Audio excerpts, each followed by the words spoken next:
नमस्कार, स्वागत है आपका अनादि टीवी के इस बुलेटिन में। मैं हूं आपके साथ पारुल। खबरों की तरफ रुख करें उससे पहले सबसे बड़ी बात, मास्क पहनिए, अपनी जिंदगी बचाइए। कोरोना से बचना है तो मास्क जरूर पहनना है, इस बात का ध्यान हमेशा रखिए। चलिए खबरों की तरफ आगे बढ़ रहे हैं और इस वक्त जो खबर आ रही है उससे आपको रूबरू करा देते हैं।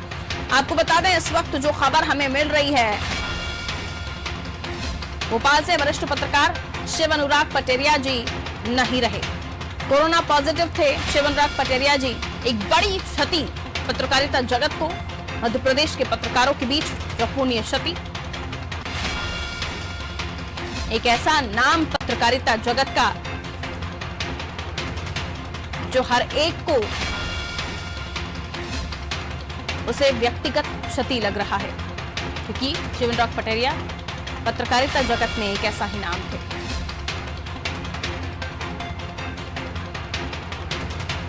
वरिष्ठ पत्रकार शिव अनुराग पटेरिया जी, जिन्हें श्रद्धांजलि देने के लिए सोशल मीडिया पर हर दूसरी जो पोस्ट है शिव अनुराग पटेरिया जी को श्रद्धांजलि देती थी। मीडिया जगत में शोक की लहर।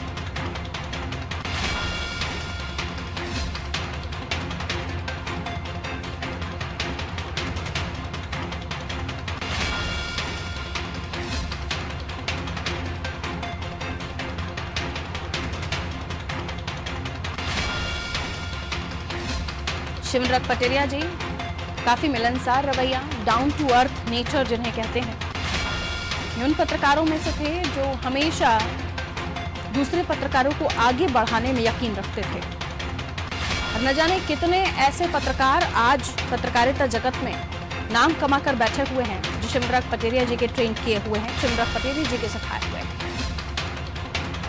कई बार व्यक्तिगत तौर पर कई स्टूडियोज में वो बैठे मेरे साथ भी, और कई ऐसे एंकर्स जो एमपी में है, दिल्ली में है, सभी के साथ उनका कहीं ना कहीं किसी न किसी तरीके से मध्य प्रदेश के टॉपिक को लेकर डिबेट हुआ है, चर्चा हुई है। काफी पुराना नाम, चलती फिरती पत्रकारिता की यूनिवर्सिटी उन्हें कहा जाता था। कभी भी किसी भी चीज को लेकर कोई भी जानकारी आपको चाहिए, पटेरिया जी हर एक की मदद करते थे।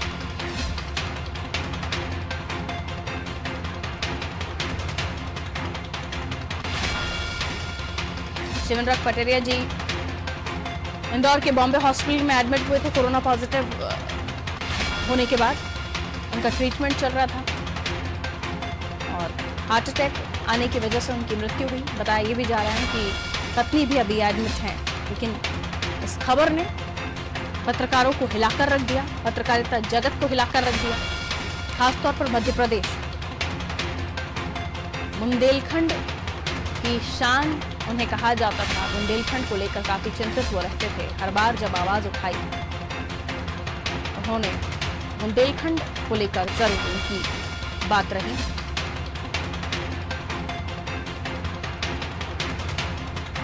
लेकिन आज उनका इस तरह चला जाना अविश्वसनीय है।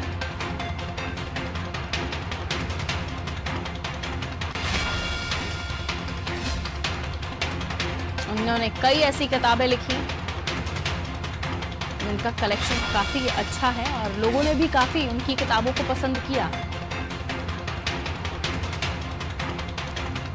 मनोज वर्मा जी हमारे पॉलिटिकल एडिटर हैं, हमारे साथ इस वक्त फोन लाइन पर मौजूद हैं। मनोज जी, कैसे याद करते हैं आप शिव अनुराग पटेरिया जी के साथ गुजारे हुए वो मोमेंट्स या वो समय जब, क्योंकि कई बार हमने जब चर्चा की, मैं शिव अनुराग पटेरिया जी, हम लोग सब साथ में ही बैठकर कई बार बात कर चुके हैं, तो आप कैसे उन्हें, क्योंकि काफी एक्सपीरियंस आपका उनके साथ भी रहा है, तो कैसे आप उन्हें याद करते हैं? क्योंकि आज जो दुखद खबर आई है उसने पत्रकारिता जगत को हिलाकर रख दिया, एक अपूर्णीय क्षति जिसे कभी पूरा किया नहीं जा सकेगा। वो ऐसे शख्सियत थे, ऐसे इंसान थे।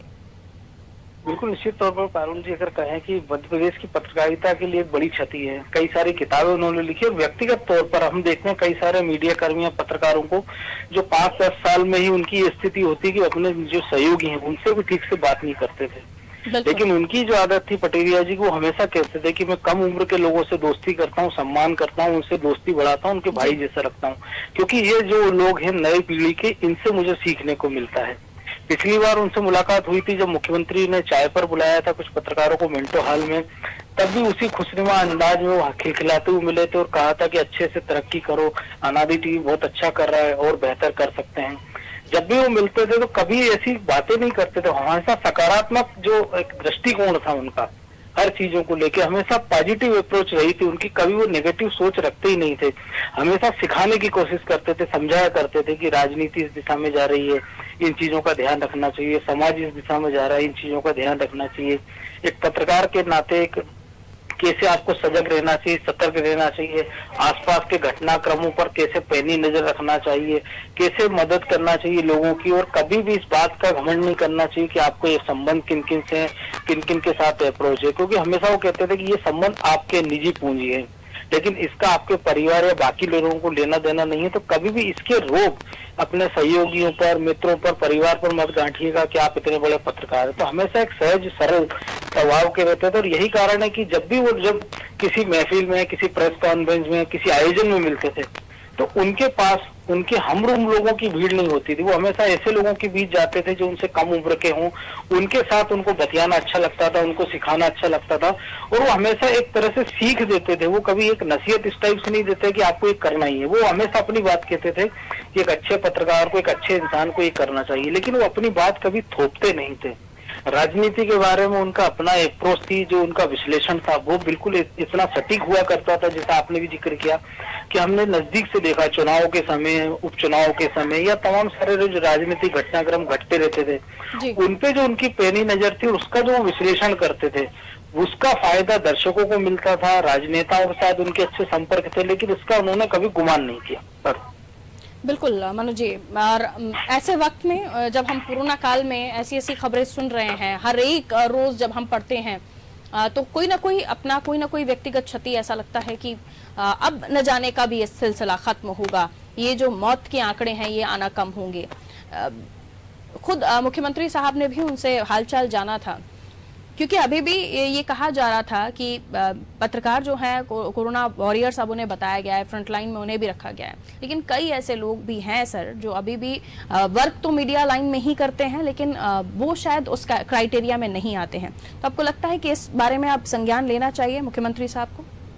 बिल्कुल, निश्चित तौर पर आपका सही सुझाव, और इसको लेकर मुख्यमंत्री से कई बार बातचीत हो चुकी है। जब पिछली बार भी उनसे मुलाकात हुई थी तब उनसे अनुरोध किया गया था, इसके बाद ही फ्रंटलाइन वर्कर के लिए उन्होंने एक आदेश निकाला था, लेकिन उसमें क्या क्या सुविधा मिल सकती है, क्या क्या कुछ हो सकता है, क्योंकि आज के इस दौर में जो सरकार अच्छा कुछ कर रही है कि अगर पॉजिटिविटी रेट कम हुआ, ऑक्सीजन की उपलब्धता है, बेड है, इंजेक्शन मिल रहे हैं, कालाबाजारियों पर कार्रवाई हो रही है, तो ये सारी चीजें फ्रंट लाइन पर आकर मीडिया ही लोगों तक पहुंचा रही है, मीडिया ही सरकार तक पहुंचा रही है, अस्पतालों तक जा रहे हैं, शमशान घाट तक मीडिया जा रही है, बता रही है सच्चाई कि सरकारी आंकड़े में अगर 5 मौतें आप बता रहे हैं और भोपाल में अगर 100 मौतें हो रही हैं, 100 चिताएं जल रही हैं, 20 लोगों की कब्र खुद रही है, तो ये जो सरकार को बताने का काम भी मीडिया कर रहा है। सरकार लोगों के लिए क्या कर रही है, कहाँ कोविड केयर सेंटर खोल रहे हैं, कहाँ इंजेक्शन लगना है आपको, कहाँ दवाइयां मिलेगी, होम किट कैसे मिलेगा, ये जो सरकार का पक्ष पहुंचाने का काम पत्रकार आम जनता तक कर रहा है।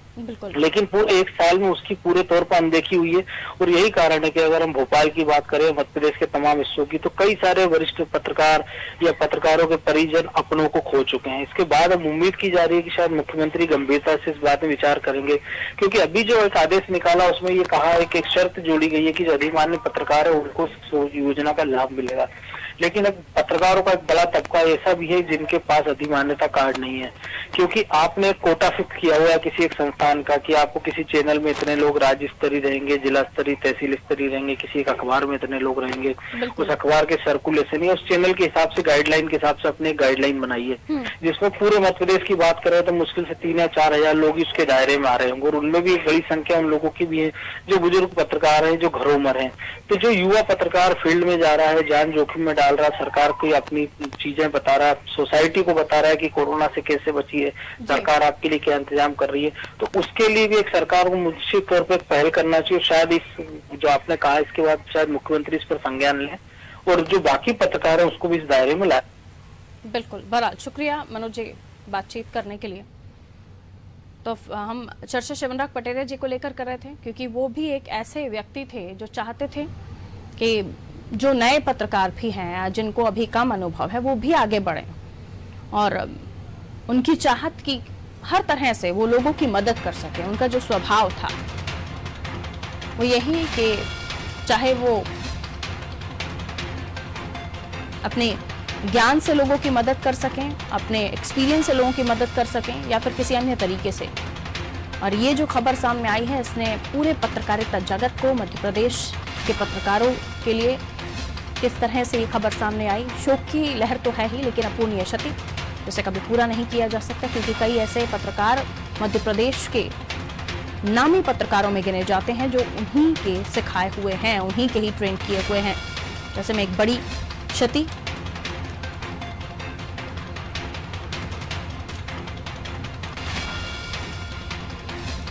शिवराज पटेरिया जी हमारे बीच नहीं रहे, कोरोना पॉजिटिव थे और